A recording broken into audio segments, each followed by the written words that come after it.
Jacob's Well tragedy.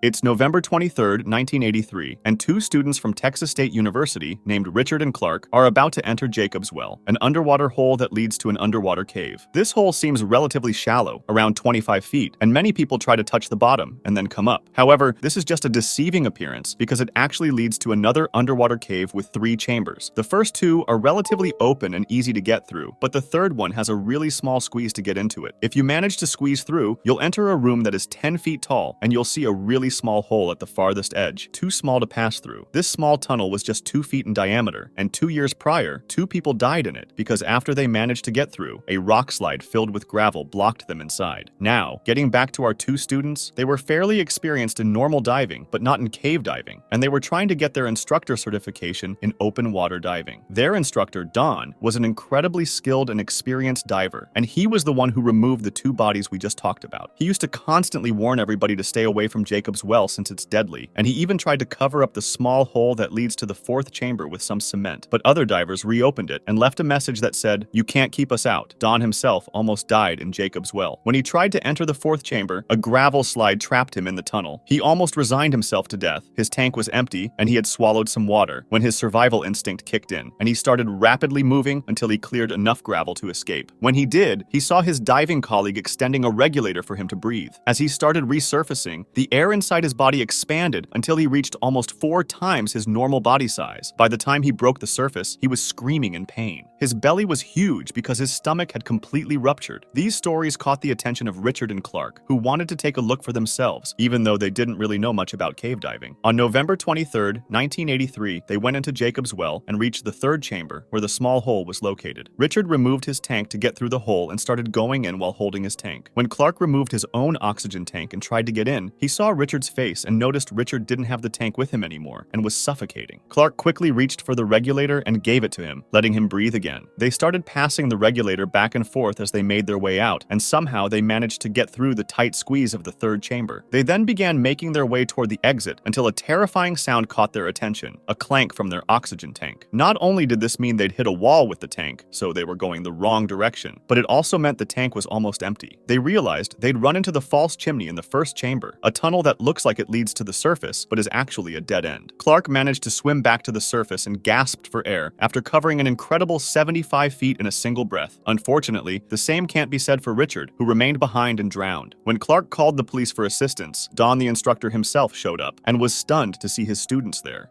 Gollum's Cave. It's August 18th,